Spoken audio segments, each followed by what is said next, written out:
Hi, Michelle. Hi, Fran. You alright? Yeah, I'm good. How are you? Not too bad, thank you. Good. Right, I have brought Michelle onto the podcast today because there's lots of things that she wants to tell us about that she's up to and what she's been doing, and how we had Patty on the other day, and you know Patty as well. I do indeed. So a bit about Michelle's story and why she does what she does. And Michelle is been a very pivotal person in my career path, because we used to work together, didn't we? We did. So we worked together at school, and Michelle was the SENCO and I was just a teaching assistant. I say just, they're very important. But you came to me one day and you said, I think we were just talking, and I said, I was working with a child one-to-one, and you came and said about, would I like to come and do some work with some boys, I think they were years 5 and 6, yeah. to do with behaviour issues and big feelings and anger and things like that. And I was like, yeah. And then I didn't really know where to start, but I put something together, and it kind of grew, didn't it? Yeah, that was really good. I ended up having about 20 kids, I think. Yeah. Wellbeing group. Yeah. And then they put me in year 5, and I was like, oh my goodness. And they were like, no, because this is your best place because of the work you're doing. So it actually all linked up really, really well, I think, being in the upper part of the school. And then I remember you coming to me one day and you gave me a piece of paper that had drawing and talking on it. And then nothing came of it because it just went flat or quiet. I don't know whether it was to do with budgets or something at the time. I'm not sure. But I had this piece of paper, and I just remember, I'm not at that point understanding about drawing and talking. And I was like, well, I can't draw. I don't know why she's giving me this. And I kind of just took it home and just put it to one side. And then obviously nothing happened. And then the Elsa came up, which was what, at that point, it's still in its like 2-year, what do you call it, pilot type thing, wasn't it? So the school didn't have to pay for it at that point. So that was a bit more of a viable option. Obviously, then I did my training, and it's led me on to what I'm doing today. So I have to thank you for that, really. That's all right, you're welcome. But yeah, so if you want to tell us a little bit about why you do what you do and any of your backstory, it's always quite interesting. I like hearing people's stories about why they set up and they do what they do. Okay. Yeah, so I got my own children, and my son is 21 this year. I know. That's shocking. Is he? Yeah.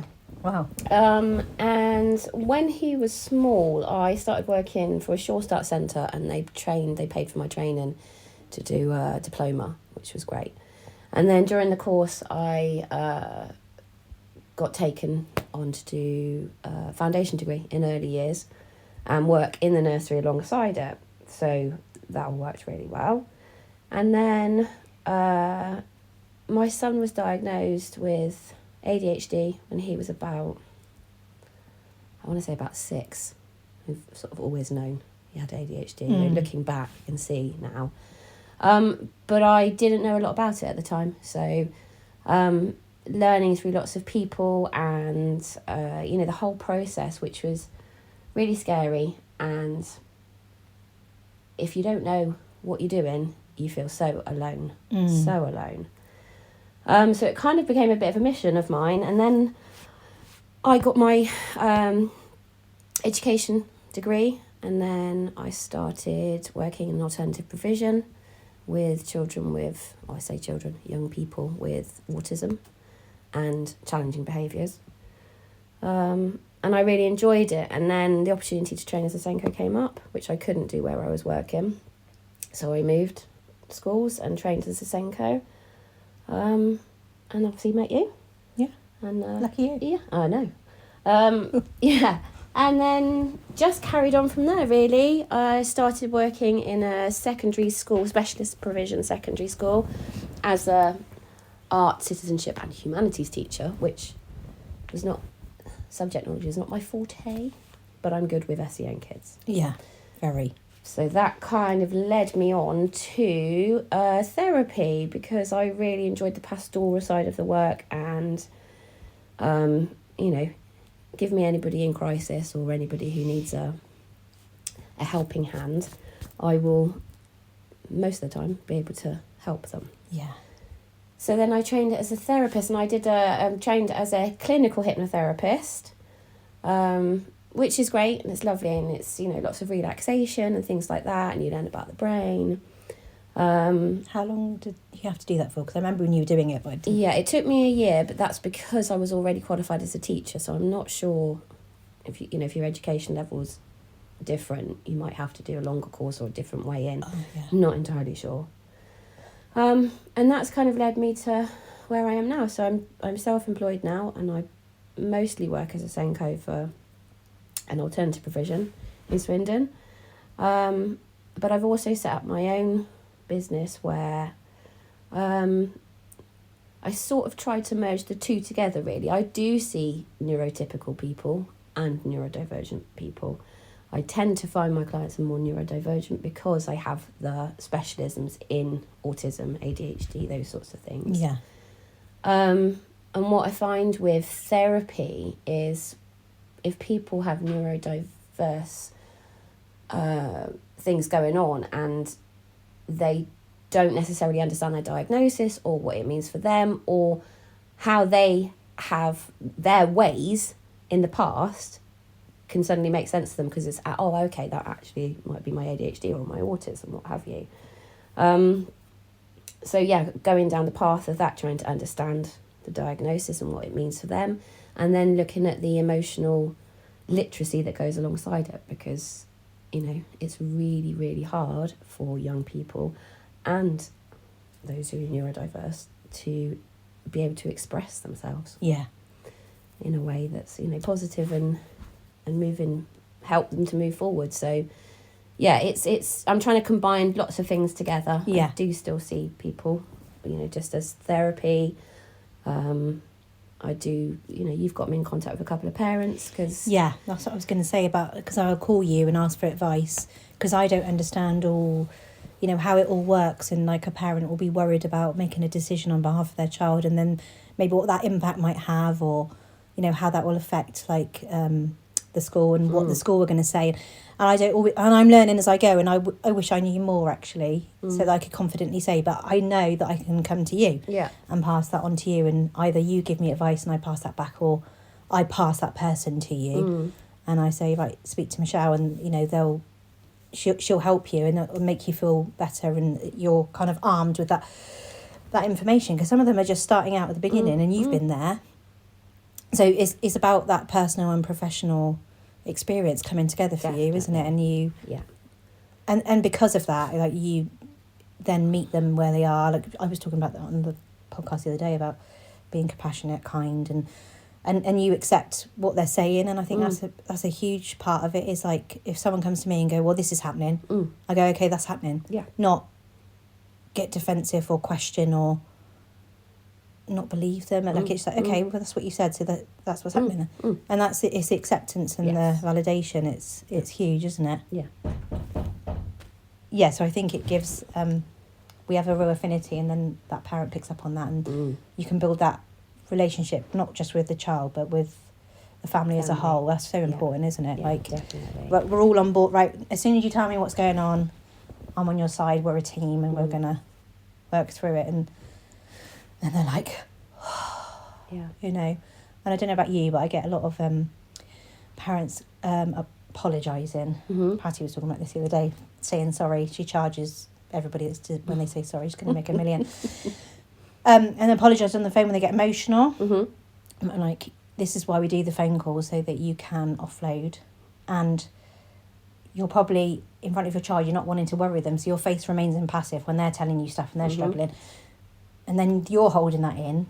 So it's really important for you to do this phone call so you can let it out and feel better for it. Because, you're like, everything's great, everything's fine. It's like, it's really not, and that's okay.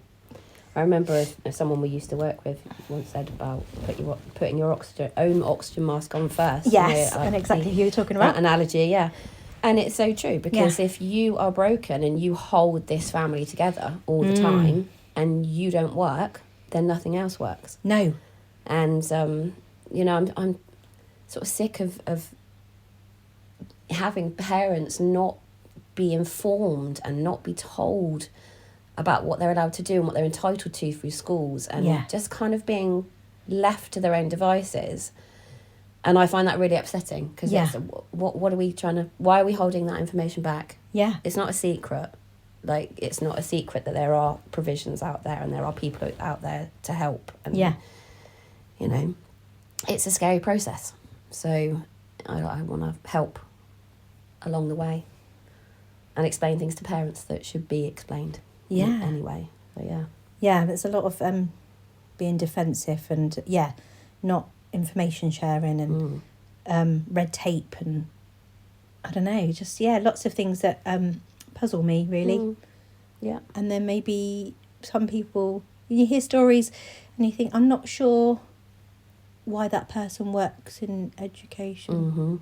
Yeah. Like, why are you here if you don't seem to like children, or you don't seem to have you're not interested in building a relationship with those parents to help them and get the best outcomes? Because and attendance is a huge one, isn't it?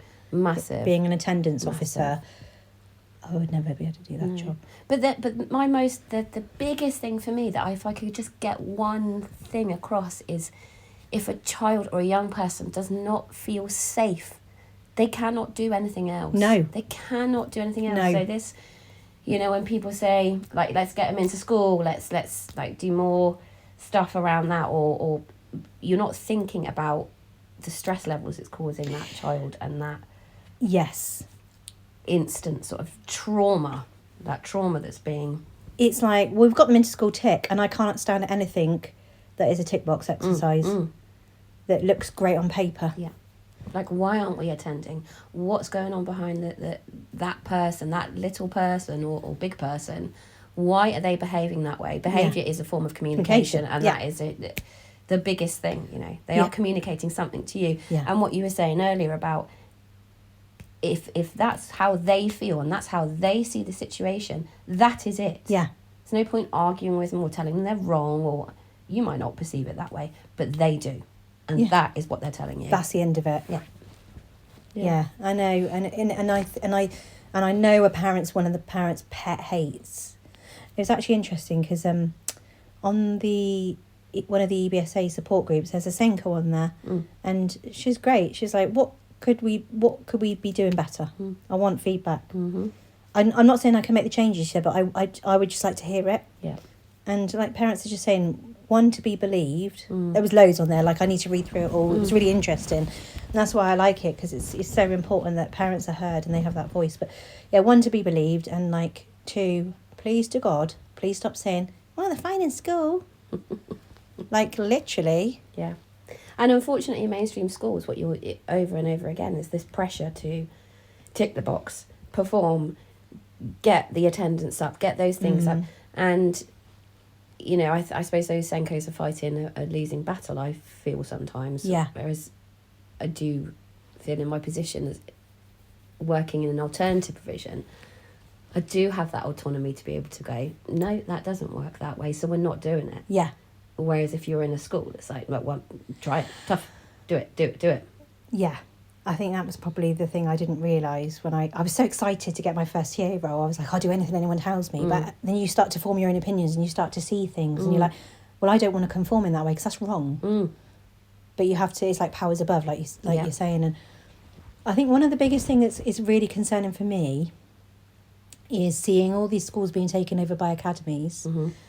And then what that then means is the head has lost control, because obviously so much is being done. I do understand a lot of schools are in a lot of financial problem. They have a lot of financial problems. So then they have to start looking at the budget and how they can claw money back. I do understand that. But the things I'm hearing, and I won't repeat, are mind-blowing. And then people are losing their jobs. ELSA's losing their jobs. TA's losing their jobs. And the we're most important foundations of any school. And we're in a mental health crisis. Absolutely. But we've saved X amount. Whoopie-doo. Yeah. But now we've got more and more children that don't want to go to school because guess what? There's no support there.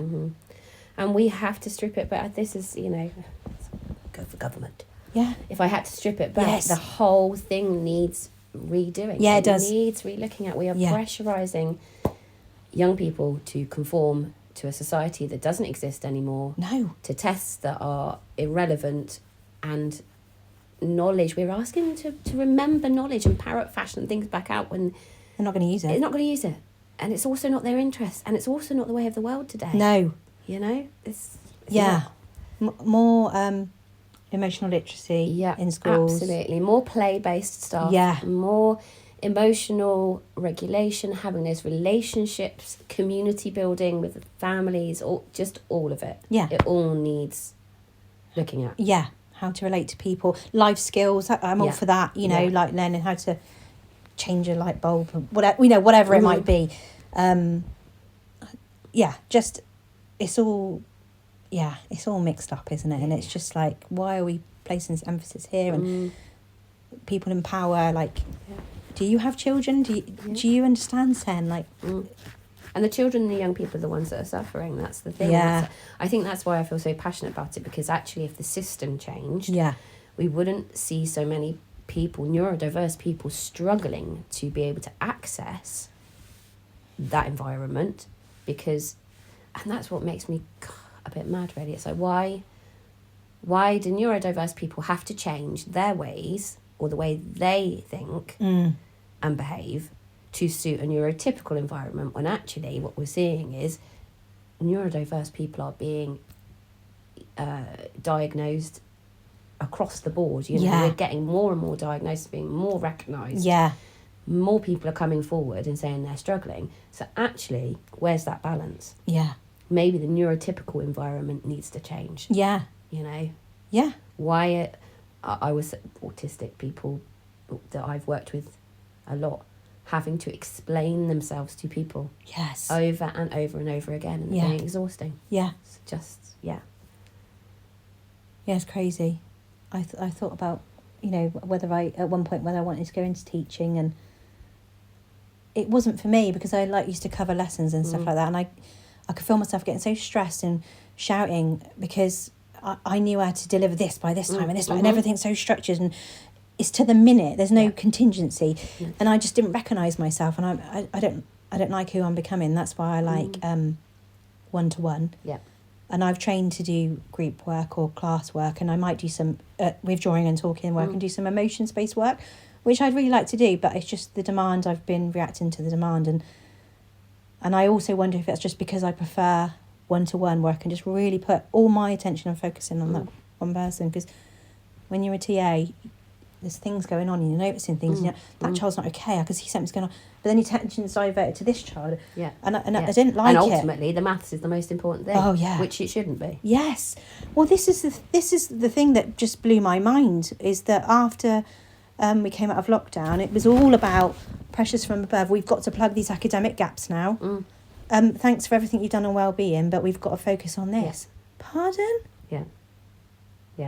And I have quite a few clients who are teenagers who have so much anxiety and stress, and they do not feel safe in the outside world, and a lot of going back through that work has led back through to COVID. Yes. Because of that. You know, you're 6 years old, 7 years old, and we don't have that critical thinking factor when you're that age to know, you know, looking as an adult, you go, okay, it's all right, you know, yes, we've got a pandemic, but we're not coming into contact with those people. Those children, 5, 6, 7 years old, are told, you're not going outside, it's dangerous. Yeah. You know, it's not safe, you have to stand away from people, you can't touch people, you're not allowed to see your family. That message to a 5-year-old is huge. It's ingrained then. It's a massive impact. Yeah. And I think we're now seeing the struggle and the outcome of a lot of that. Yeah, because with teenagers. Yeah, because then now you can go and do all those things, and then it creates that conflict in their brain, doesn't it? Of like, but hang on, you told me this, and when I'm 5 and an adult tells me something, well, that's what it is. That's what it is. That's what we do. We don't question it. Yeah. And the kids who were, I hate saying kids, I keep saying that.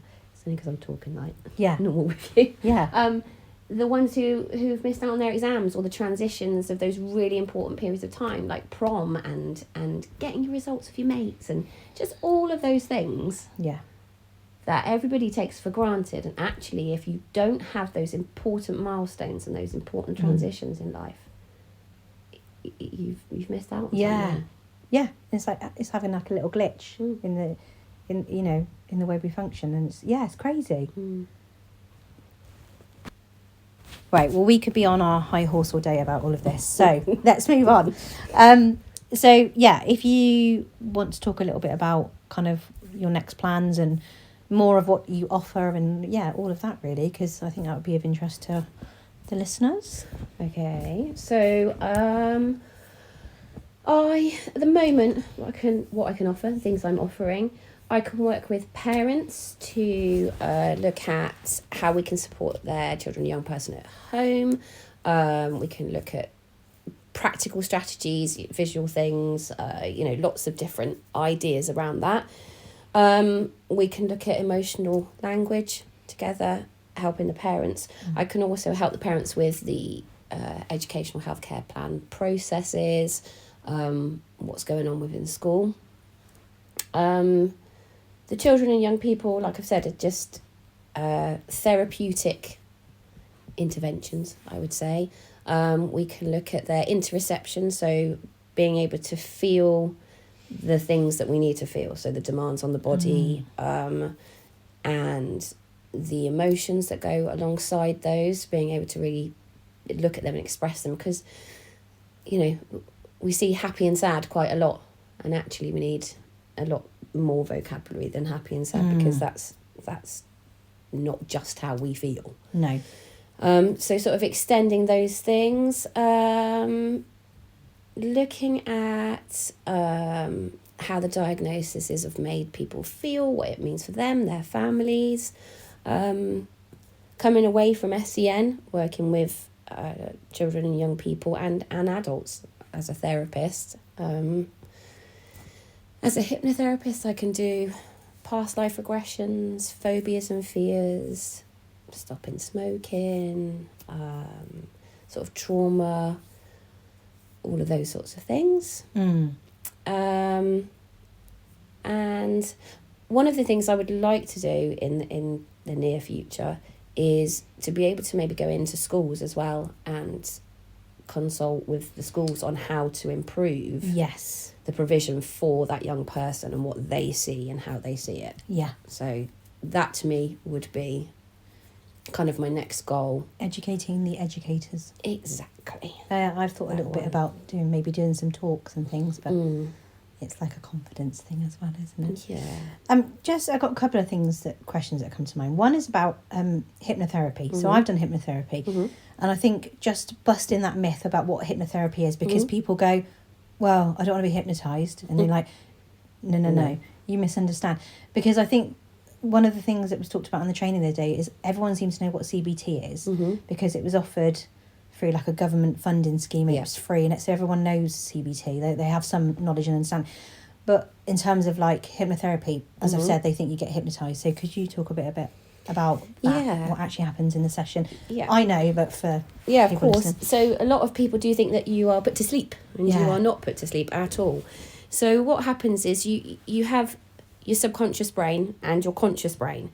And when your brain is relaxed and, in hypnosis, we tend to do relaxing scripts, lowering your, heartbeat, your breathing, what have you, and getting you into a real deep state of relaxation. And what that allows is your conscious mind to shush for a bit. And then your subconscious mind is free to explore thoughts and feelings that your conscious mind is trying to stop. Like, okay, let's not go there, let's not feel those things, because actually we're really busy, we've got to go and drive the car, we've got to go to the supermarket. So it's quietening that part of your brain, so your subconscious part that's in charge of your thoughts, feelings, values, emotions can really come to the surface. And when we listen to our conscience, can't speak them, when we vocalize those things, we bring it to the surface, we're identifying something. Yeah. And we give it that recognition and that validation of, okay, do you know what, that did happen. So hypnotherapy, actually, you can get to a lot of traumas and a lot of issues a lot quicker than you can with CBT, Yes. psychotherapy, all of those things. Yes. Because if we can shut down that conscious part, you can find those parts very easily, Yeah. or a lot more easily. And that's what we do in like drawing and talking. We are accessing the subconscious, Yeah.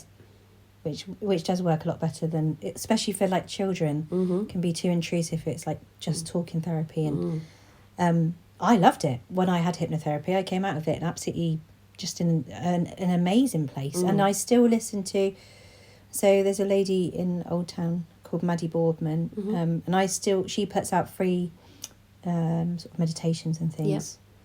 And I still listen to her voice because she got me to listen to her voice before I went in for sessions so I could respond better and quicker. Mm-hmm. So I still listen to her sometimes because she puts nice things out. And then if I can't sleep, or I wake up, it's more of that because I can always sleep. But like if I wake up or even in the morning, it's just nice. Yeah, just hearing that voice. So yeah, I think it's a good thing to pick up on because people, think. Yeah.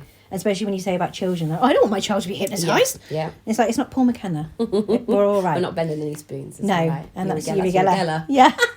Maybe we could try that. Could do that one. Yeah, And that's the other thing that I do as well is that, I can send talking scripts to people about specific things, control or anxiety or overthinking, those sorts of things. I can send them across and they don't sound the best because I'm not on these Spotify things either, but I've can record them and send them on, and they're just helpful. And I think if you can relax your mind to a certain degree, you can then start that work. Yeah, absolutely. And it's really important, isn't it, like, to do anything like this, like, so like breath work, grounding, or what you do, practice when you're calm, so that you can access it when you're not. Yes. Like, so it becomes part of, like, it'll kick in. Because if you're trying to do it in panic mode, everything goes out the window, logic and rationale, and so it's like practice when you're in a good place. Yeah. These things. So the other thing I want to ask you, I don't know if it's going to come out in the right way, so I don't know, you might be working off of sort of personal experience, but children, in your opinion, like, obviously you can teach and help with the emotional side, and what's the other word you said? Interoception. Yes, I keep seeing things about that and about how it feels in the body, and that's all great. And do you feel like when they get a little bit older, it gets a bit easier? So like maybe thinking about your son, that where the brain is maturing and developing, that. Do you know what I'm trying to say? Like, it gets they maybe drop some of those struggles a little bit naturally because of age and stage. That's what I'm trying to say. Does that make sense? Yes, and I think yes, to a certain degree it is. Right. I also think it's about maturing, and so acceptance. I know with the with my son's ADHD, it certainly is true that the impulsive brain, that doesn't develop until you're 25. That impulsive control. Yeah. So that is certainly a physiological thing, and his experiences. So I know that he's very good at openly saying now how he feels or what's difficult for him, but he's pushed himself into social situations over and over again to try to reduce his anxiety. Yeah. But there are certain things. I mean, he won't go to the gym unless it's 2:00 in the morning because it's overwhelming for everybody to be there, and what they're going to think, and are they going to make a judgment on him, and lots of those thoughts still go on.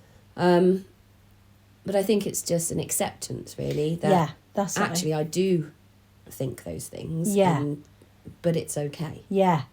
And he talks himself down and out of those stressful feelings a lot of the time, but I think that's because he has the emotional literacy, the maturity. His brain's calming down. Yeah. He's older and he's seeing everybody else, like he's seeing his younger sister struggling. And so, I think it's a combination of lots of things. I don't think it's just... It wouldn't be one thing, it would be different factors. And maybe like, because your world's a lot smaller when you're like in primary school, like you go to school and you go home, but then when you leave school, then it opens up other world. So then you are like pushing yourself, like you say, to do other things out of your comfort zone and proving to the brain that, that's okay, that was okay actually. I think that was where, so it's lots of contributing factors, isn't it? So, and it's that anxiety, allowing that anxiety to eat you up is what we're trying to avoid. It's actually, yes, it's horrible to face those situations again and again and feel that stress response over and over. But actually that exposure to it, little by little, is going to help. Yeah, strengthen like positive pathways in your brain, isn't it? Yeah. Okay. Anything else that you want to talk about today? I don't think so. Okay. Right, we'll end it there. Thank you very much, Michelle. Thank you.